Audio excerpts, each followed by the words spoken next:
Got it. Okay. Ellen Bass has published 9 poetry collections, the most recent being Indigo.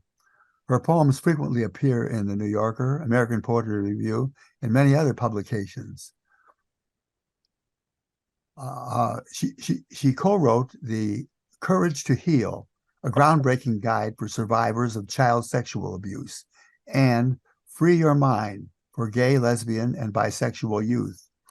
Chancellor Emerita of the Academy of American Poets, she teaches in Pacific University's MFA program. Her living room craft talks are a special recent venture in which she offers online a mini MFA in itself.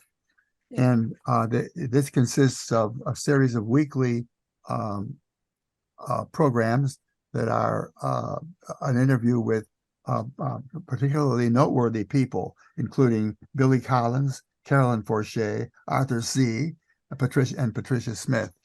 And there is one which is about to start, I think, next week. And you can find out more about it and about other things in her very interesting life and work on the website ellenbass.com. So without further ado, Ellen Bass. Thank you. Thank you so much. And I'm really happy to be here with you. And I was thinking earlier today when I wasn't completely kerfluffled of what I would read. And I thought that I would read a few poems from each of my last 4 books. And because we're a small enough group, if you have comments or questions or want to have this be a little bit more of a conversation about the poems or poetry, I thought that would be fun and interesting for all of us so that it wouldn't be just a straight poetry reading.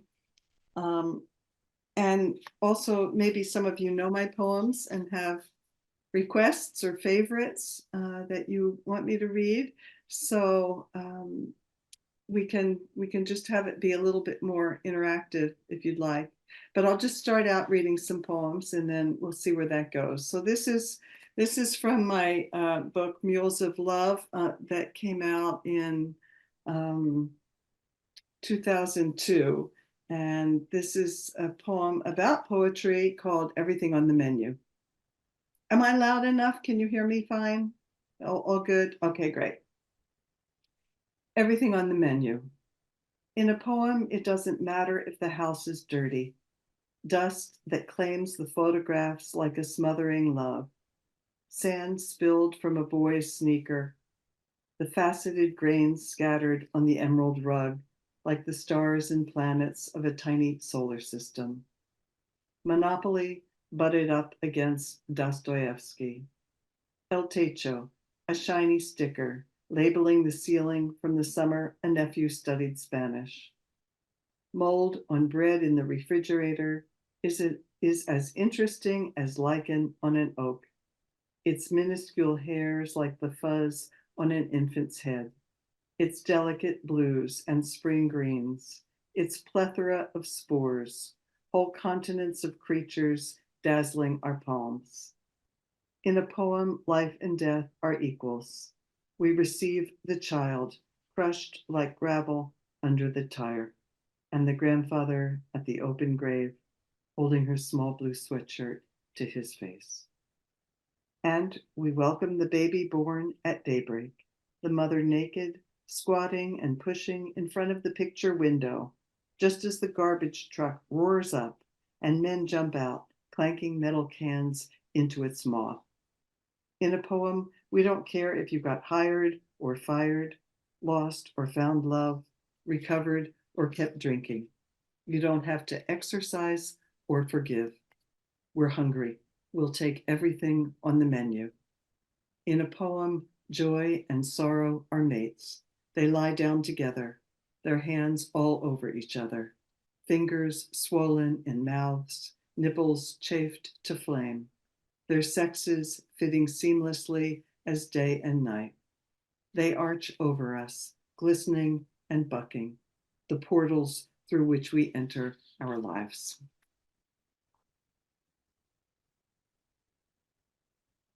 And this next poem is called Jack Gottlieb's In Love. I'm talking to Jack Gottlieb's son, my childhood friend from Pleasantville. He was a skinny, dark-haired guy with a neck thin as the stalk of a dahlia. We lived in railroad apartments over our parents' stores, Jack's Army and Navy, high-grade wines and liquors. Now he's balding and quadriplegic from the kiss of an 8-axle truck. My father's got a girlfriend, he tells me. He's having more sex than you and me and both our neighborhoods combined. I picture Jack Gottlieb, 86, stroking the loosened skin of his beloved, puckered as fruit left too long on the limb. Skin softened the way I once read a pregnant woman stranded alone in a hut in Alaska, softened to hide for her baby's birth, chewing it hours and hours each day. Life has been gnawing Jack Gottlieb like that. First his son, stricken, stripped down to sheer being, his daughter dead of brain cancer, and his wife following like earth into that grave. Comes love, and all the cells in Jack's old organs stir. The heart, which had been ready to kick back and call it a day, signs on for another stint. The blood careens through his crusted arteries like a teenage skateboarder. He kisses each separate knob of her spine, the shallow basin of her belly, her balding pudendum, crowning it like a queen. The sad nave that's hung between his legs, extraneous and out of date, ill-fitting as his old vest, is now steam-pressed and ready for the ball. Comes love. Jack Gottlieb enters her over and over. He's a child sledding down a hill and climbing up again, face flushed, hot breath visible in the twilight. He can't believe her goodness. Life, that desperate addict, has mugged and robbed him on the street, and then she appears, taking his head in her palms. He handles her reverently, as though she were the Rosetta Stone, revealing what lies beyond hope. He scoops her into his hands, and she pours through his fingers again and again.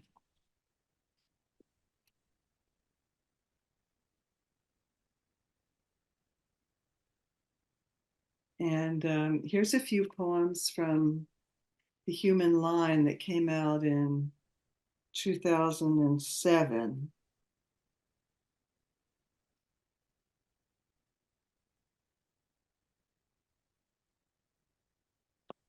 This next poem arose from an actual experience in the Portland airport when my plane was delayed.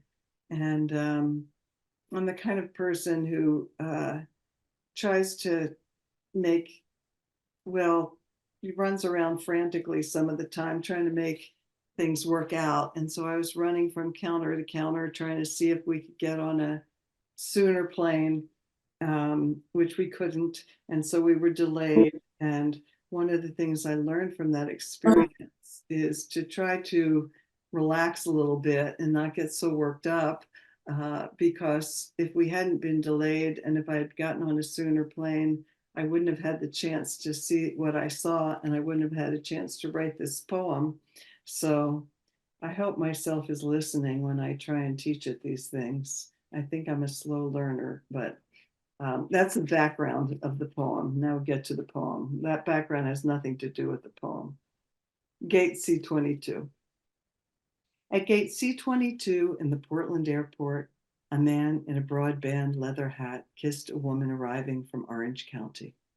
They kissed and kissed and kissed.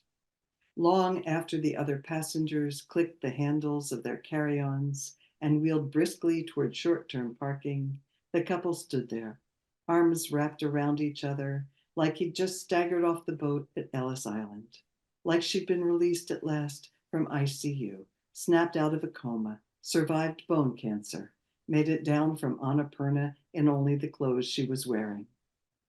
Neither of them was young. His beard was gray. She carried a few extra pounds you could imagine her saying she had to lose. But they kissed lavish kisses, like the ocean in the early morning, the way it gathers and swells, sucking each rock under, swallowing it again and again. We were all watching. Passengers waiting for the delayed flight to San Jose, the stewardesses, the pilots, the aproned woman icing Cinnabons, the man selling sunglasses. We couldn't look away. We could taste the kisses crushed in our mouths. But the best part was his face. When he drew back and looked at her, his smile soft with wonder, almost as though he were a mother still open from giving birth, as your mother must have looked at you, no matter what happened after. If she beat you, or left you, or you're lonely now, you once lay there, the vernix not yet wiped off, and someone gazed at you as if you were the first sunrise seen from the earth. The whole wing of the airport hushed, all of us trying to slip into that woman's middle-aged body, her plaid Bermuda shorts, sleeveless blouse, glasses, little gold hoop earrings, tilting our heads up. I have this fantasy that this couple will someday see this poem and get a big kick out of it. Or the other thing that could happen is they would just put that poem up at gate C-22 in the Portland airport. I think that would be really, really fun too. But I don't know how to make that happen. I assume none of you are in charge of the Portland airport, but if you know somebody who is, let me know. That would be so fun to have poems in airports. This next poem is If You Knew. What if you knew you'd be the last to touch someone? If you were taking tickets, for example, at the theater, tearing them, giving back the ragged stubs, you might take care to touch that poem, brush your fingertips along the lifeline's crease. When a man pulls his wheeled suitcase too slowly through the airport, when the car in front of me doesn't signal, when the clerk at the pharmacy won't say thank you, I don't remember they're going to die. A friend told me she'd been with her aunt. They just had lunch, and the waiter, a young gay man with plum black eyes, joked as he served the coffee, kissed her aunt's powdered cheek when they left. Then they walked half a block, and her aunt dropped dead on the sidewalk. How close does the dragon spume have to come? How wide does the crack in heaven have to split? What would people look like if we could see them as they are, soaked in honey, stung and swollen, reckless, pinned against time?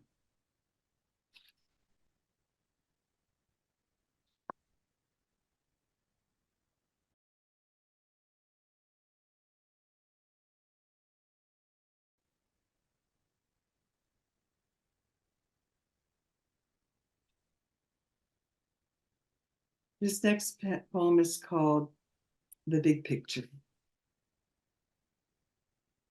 I try to look at the big picture. The sun, ardent tongue licking us like a mother besotted with her new cub, will wear itself out. Everything is transitory. Think of the meteor that annihilated the dinosaurs, and before that, the volcanoes of the Permian period, all those burnt ferns and reptiles, sharks and bony fish. That was extinction on a scale that makes our losses look like a bad day at the slots. And perhaps we're slated to ascend to some kind of intelligence that doesn't need bodies or clean water or even air. But I can't shake my longing for the last 600 Iberian lynx with their tufted ears. Brazilian guitarfish, the 4% of them still cruising the seafloor, eyes staring straight up. And all the newborn marsupials, red kangaroos, joeys the size of honeybees, steelhead trout, river dolphins, so many species of frogs breathing through their damp, permeable membranes. Today on the bus, a woman in a sweater the exact shade of cardinals, and her cardinal colored bra strap exposed on her pale shoulder makes me ache for those bright flashes in the snow. And polar bears, the cream and amber of their fur, the long hollow hairs through which sun slips, swallowed into their dark skin. When I get home, my son has a headache, and though he's almost grown, asks me to sing him a song. We lie together on the lumpy couch, and I warble out the old show tunes, night and day. They can't take that away from me. A cheap silver chain shimmers across his throat, rising and falling with his pulse. There never was anything else, only these excruciatingly insignificant creatures we love.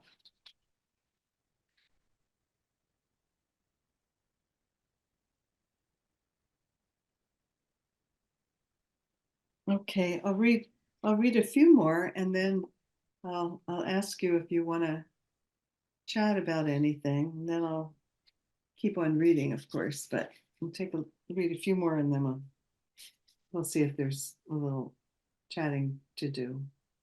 This is from the next book, Like a Beggar. It came out in 2014. Relax. Bad things are going to happen. Your tomatoes will grow a fungus and your cat will get run over. Someone will leave the bag with the ice cream melting in the car and throw your blue cashmere sweater in the dryer. Your husband will sleep with a girl your daughter's age, her breasts spilling out of her blouse. Or your wife will remember she's a lesbian and leave you for the woman next door. The other cat, the one you never really liked, will contract a disease that requires you to pry open its feverish mouth every 4 hours. Your parents will die. No matter how many vitamins you take, how much Pilates, you'll lose your keys, your hair, and your memory.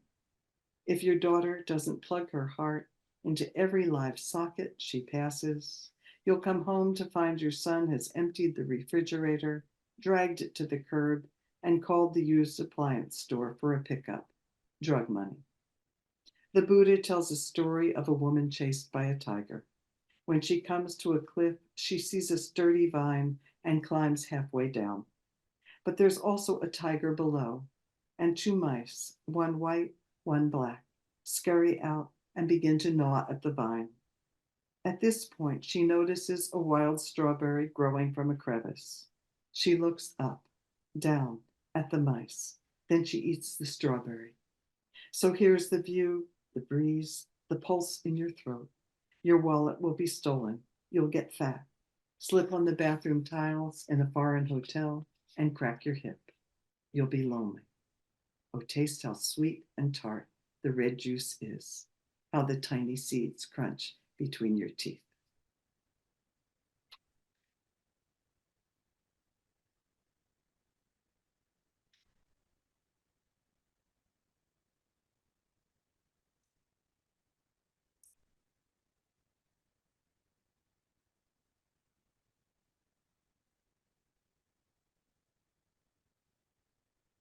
This poem is called Nakedness, and it's a kind of a list poem. I don't write a lot of list poems, but I love it when I can get into one because you can just think of more and more and more things. Nakedness. The first time I saw my boyfriend's penis, I thought the shaft would be covered with hair, like the grassy knoll of my own sex. My grandmother plucked the last feathers off the capon, its skin slippery, follicles like little crater-shaped bumps. I once wrung the neck of a baby bird fallen from its nest, a shard of shell stuck to its down. Nakedness of the newborn, smeared with vernix and blood, splayed like a frog on the sunken belly of the mother. the tough swirled cord pulsing. Nakedness of my mother's body cooling, blood receding from her nail beds, fingers turning ivory. After death, the jaw falls open, exposing the naked tongue, dry and prickled as a cactus paddle. When the Torah is lifted from the ark, it's an honor to take off its silver crown and breastplate, velvet cloak and robe. After the day's portion is read, it's an honor to dress the naked word again. Laura shaved her head so she wouldn't have to watch her hair fall prey to the teeth of the comb, a pool on her pillow. Manet painted luncheon on the grass, cherries and yellow pears tumbling from the basket. The two men are dressed, complete with ties and coats. The woman is naked. In the 70s, Maribel Morgan advised wives to greet their husbands at the door bound in saran wrap. I knew a woman who liked to clean house naked. If someone rang the bell, even a pair of Jehovah's Witnesses in white shirts and black laced shoes, she answered it like that. It was her house, she said. My husband was her husband's therapist. When her husband killed himself, my husband quit his practice. That was long ago. My ex-husband's dead too. When we were married, he wanted me to sleep naked. I said my shoulders got cold. So he took my flannel nightgown and cut it off under the armpits. We laughed so hard, you'd have thought we'd stayed together. Once I passed a woman hiking in the hills of Santa Cruz, naked, except for white athletic shoes. When my children were small, they loved to be naked. My son stood on his chair at the dinner table, his tiny penis poised above his plate. I was in a hotel in Missouri, flipping through the stations on TV. Half the shows were women flashing their breasts, jamming themselves in front of the camera on all fours, being fucked from behind. The other half were fundamentalists ranting against them. I love to lie down next to Janet's naked body. Her heat is the closest thing I know to the sun. So many years ago, we rolled naked down the dunes in Death Valley, the perfect cones of her breasts, dusted with grains of sand. When Eleanor's daughter could not recover, her heart was lifted out of her chest, cupped naked in the air, and planted in a Chilean businessman. Years later, when they met and embraced, she felt her daughter's heart beating against her breast.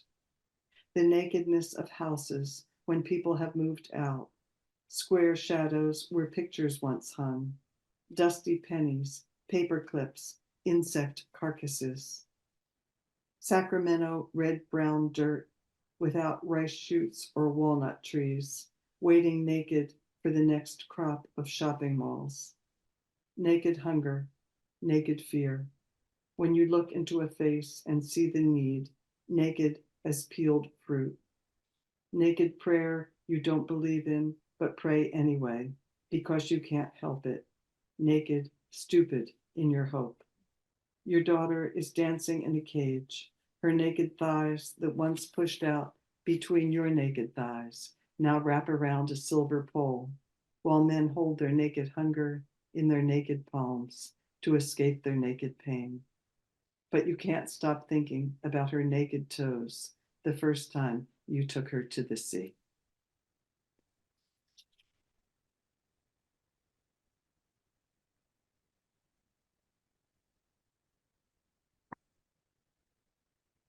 Okay, I'll read one more.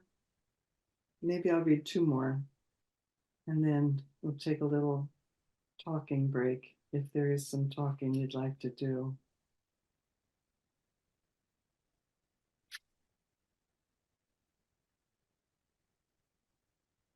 This poem is called The Morning After. You stand at the counter pouring boiling water over the French roast, oily perfume rising in smoke. And when I enter, you don't look up. You're hurrying to pack your lunch, snapping the lids on little plastic boxes while you call your mother to tell her you'll take her to the doctor. I can't see a trace of the little slice of heaven we slipped into last night. A silk kimono, floating satin ponds and copper koi, stars falling to the water. Didn't we shoulder our way through the cleft in the rock of the everyday and tear up the grass in the pasture of pleasure? If the soul isn't a separate vessel we carry from form to form, but more like Aristotle's breath of life, the work of the body that keeps it whole, then last night, darling, our souls were busy. But this morning, it's like you're wearing a bad wig, disguised so I won't recognize you as that animal burned down to pure desire. I don't know how you do it. I want to throw myself onto the kitchen tile and bare my throat. I want to slick back my hair and tap dance up the wall. I want to do it all over again. Dive back into that brawl, that raw and radiant free for all. But you are scribbling a shopping list because the kids are coming for the weekend, and you're going to make your special crab cakes that have ruined me for all other crab cakes forever. This next poem I wrote. Um, my wife and I had been trying to figure out how we could get meat that was more sustainably raised, and we thought we would start with um, chickens and trying to find uh, sustainably raised chickens. And the more we investigated the various companies that were available to buy chickens from, the less convinced we were that this is really what we wanted. And just about then, some young friends of ours were raising chickens on their own land for themselves, and they asked us if we would like them to raise some for us. So we were very pleased about this, and we said, yes, that would be really great. And a few months later, they called up and said that it was time to slaughter the chickens, and did we want to help with that? And I was thought to myself for a minute, and I thought, yeah, I do want to. That I felt like I should be willing to kill whatever it was that I was willing to eat. So we said yes, and this is the poem that came out of that experience. I it, every poem is a real investigation, and for me, this was an especially deep investigation of really what was this experience like. And it's called "What Did I Love?" What did I love about killing the chickens? Let me start with the drive to the farm as darkness was sinking back into the earth.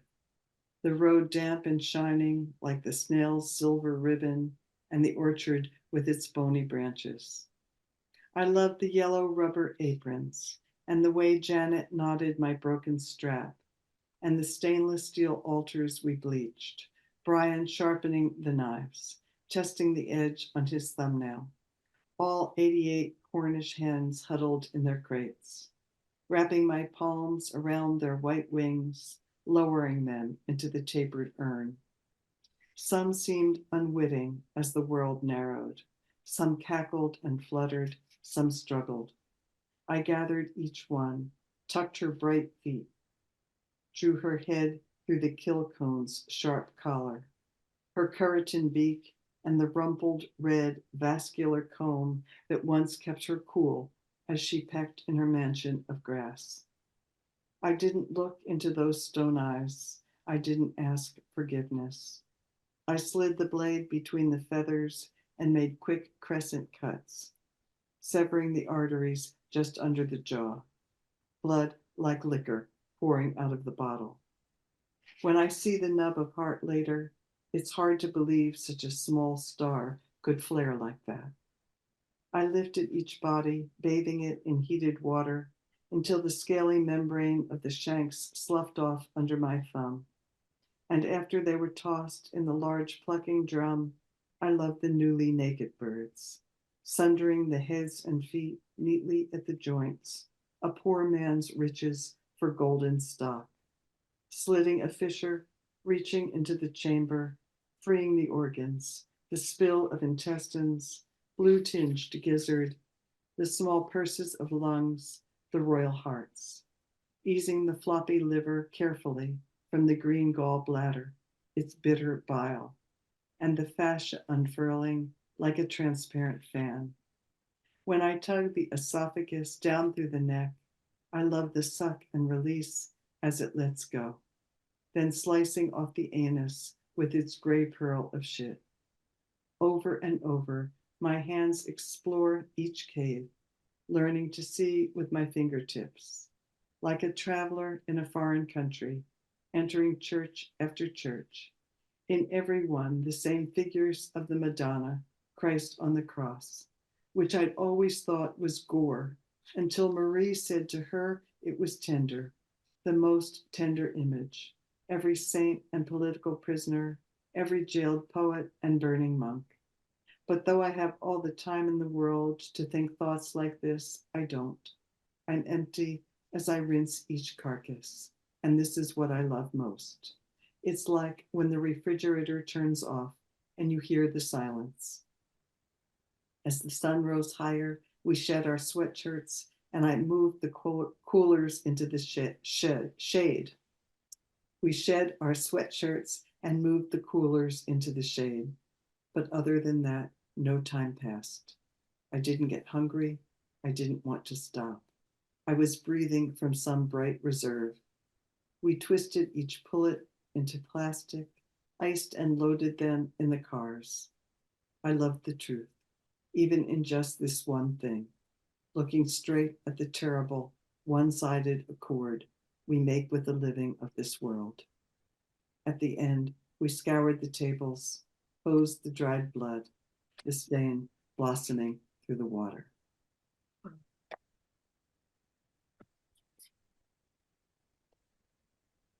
I'll read one more short one, and then we'll talk a little bit, if you'd like. This poem is called The World Has Need of You.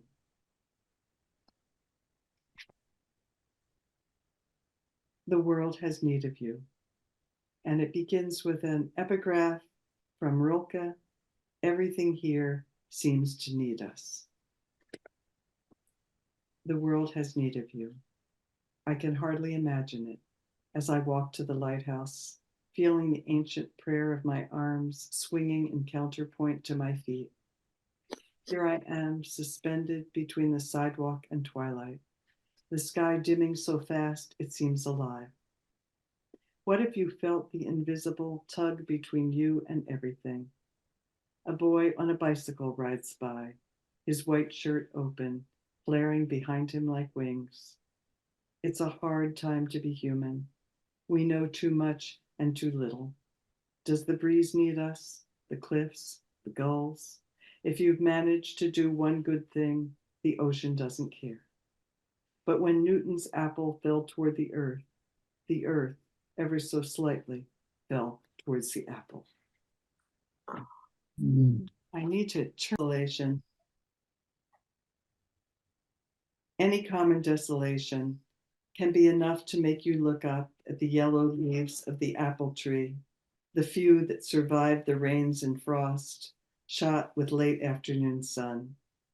They glow a deep orange gold against a blue so sheer a single bird would rip it like silk. You may have to break your heart, but it isn't nothing to know even one moment alive. The sound of an oar in an oarlock, or a ruminant animal tearing grass, the smell of grated ginger, the ruby neon of the liquor store sign, warm socks. You remember your mother, her precision a ceremony, as she gathered the white cotton, slipped it over your toes, drew up the heel, turned the cuff. A breath can uncoil as you walk across your own muddy yard, the Big Dipper pouring night down over you, and everything you dread, all you can't bear, dissolves, and like a needle slipped into your vein, that sudden rush of the world.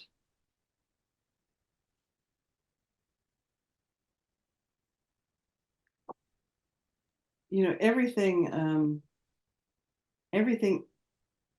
everything can be fodder for poems, you know, if we just kind of keep our ears open. And this poem, I couldn't have written it except I had been talking to a friend of mine who's very visually artistic, which I'm not. Um, and she said that certain colors, if you put one color up against another color, that there's certain colors like that for her that are as good as an orgasm. And I've never experienced two colors together being as good as an orgasm, but I loved entering into her mind and experience through that. And so I was indeed in a desolation and looked up and saw these yellow leaves of the apple tree against the blue of the sky. And it made me think of her saying that. And it just kind of sharpened the experience for me. And then I was able to write this poem. Um, so I really should have dedicated it to her, although I did thank her very much for it. She's a friend of mine who doesn't write poetry, but loves poetry. And I often send my first draft to her because she reads it just like a good reader, not like a poet. And then I do have a poet friend who I share work with and get feedback from. But usually I send it to her first because I feel like I can send it in worse shape to her because she's willing to see it in you know as raggedy as it might be. So it's just kind of a wonderful kind of friend to have.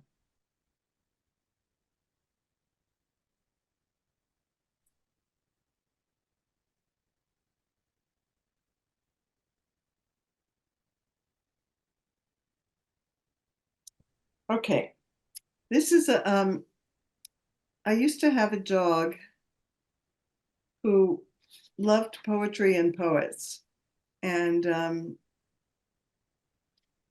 he was a very big dog. He was 90 pounds, and people used to say that he wasn't very smart, and I always said that he had emotional intelligence, and they would laugh at me, but I stand by that. Um, my son now has a dog who we sometimes take care of when they're traveling and things like that. And also, this dog lived with us for a couple of years when my son was going to graduate school a while back, um, and he was living with us. And this dog is very beautiful and very smart, but really doesn't have emotional intelligence. He's a narcissistic dog. He's a lovely, lovely dog, but you know, like if you're crying, he just goes in another room. He doesn't want to be around something like that. Whereas, you know, my dog, who was really, you know, couldn't do any tricks or anything like that, you know, if you were crying, he'd just like come up to you and he'd be there with you. And he was just, he loved all the poets. Whenever there was poetry going on, he would just come into the room and listen. And so this is Ode to Zeke. And I wrote this, he lived a long time, but when he was dying, I wrote this for him. Ode to Zeke. O breathing drum, O cask of dark waters, O decaying star, my barking heart, my breaking brother, what will seep into the space your body leaves? O huge 18-muscled ears, oscillating ossicles and cochlea, your busy canals now hollow caves of quiet. I have said your fur is black, but you are silvered, rhymed with frost. You are the new moon. You are light in the dark house. How long will I see your shadow? O heavy hunk of existence, O great flank I have rested my head upon, when I was too weak for human touch. Sleek leading man, you debonair dog, how people on the avenue stopped to swoon. Oh, splaying legs once faster than rabbits, canines slashing flesh, urgent thug, unstoppable thrust, oh, happy snapping at the wind. What do you remember now that you are mudslide, glacier melting, cliff collapsing into the sea? I have memorized your milky breath, your ballet leaps and whirligigging, your princely patience as the children dressed you. Soccer Zeke in jersey and shorts, one paw on the ball. Snorkel Zeke with mask and fins. Bar mitzvah Zeke in a yarmulke and my father's silk talit. Oh, my text of decrepitude, my usher to death, companion of 10,000 years. I'll fry you a fish. I'll sit by your bowl. Eat from my hand. I have nowhere to go.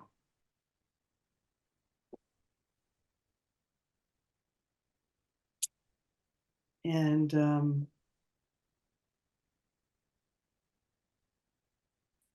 I'll read you this next poem that's called Fungus on Fallen Alder at Lookout Creek. And I had the good fortune to spend a week in Southern Oregon at the Andrews Experimental Forest, and there are these trees there, old growth, Douglas fir mostly, that are 300 feet into the sky, 400 feet, 300, 400 years old, and I'm a detail person. I tried to write about the trees and I couldn't. And so I wound up writing about this tiny little fungus that I later learned is called the turkey tail fungus, but I didn't know it at the time. But those of you who know that fungus will recognize it from the poem. I didn't know until after I wrote the poem that it actually had a name. Well, I mean, they all have names, but I didn't know what its name was. Fungus on fallen alder at Lookout Creek. Florid, fluted, flowery petal, flounce of a girl's dress, ruffled fan, striped in what seems to my simple eye an excess of extravagance. Intricately ribboned like a secret code, a colorist's vision of DNA. At the outermost edge, a scallop of ivory, then a tweedy russet, then mouse gray, a crescent of celadon velvet, a streak of sleek seal brown, a dark arc of copper, then butter, then celadon again, again butter, again copper, and on into the center, striped thinner and thinner to the green, green, moss furry heart. How can this be necessary? Yet it grows and is making more of itself, dozens and dozens of tiny starts, stars no bigger than a baby's thumbnail, all of them sucking one young dead tree on a gravel bank that will be washed away in the next flooding winter. But isn't the air here cool and wet and almost unbearably sweet? And I'll end with the title poem from this book, Indigo. Indigo. As I'm walking on Westcliff Drive, a man runs toward me, pushing one of those jogging strollers with shock absorbers so the baby can keep sleeping, which this baby is. I can just get a glimpse of its almost translucent eyelids.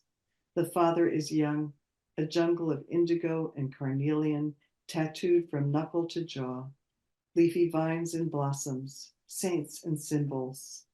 Thick wooden plugs pierce his lobes, and his sunglasses testify to the radiance haloed around him. I'm so jealous, as I often am. It's a kind of obsession. I want him to have been my child's father.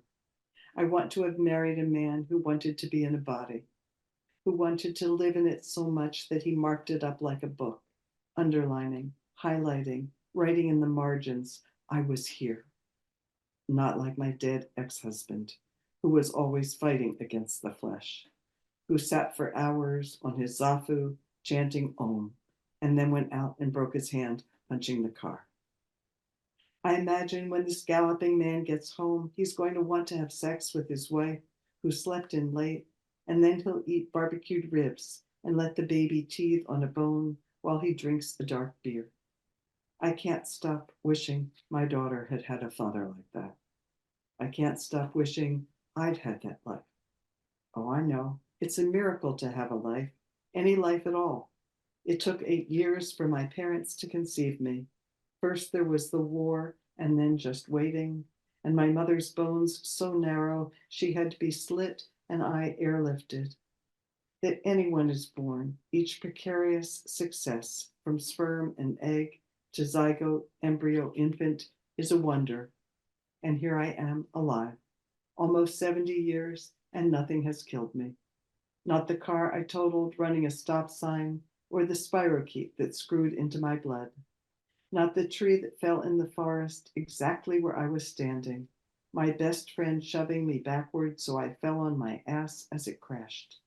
I'm alive, and I gave birth to a child. So she didn't get a father who'd sling her onto his shoulder, and so much else she didn't get. I've cried most of my life over that. And now there's everything that we can't talk about. We love, but cannot take too much of each other.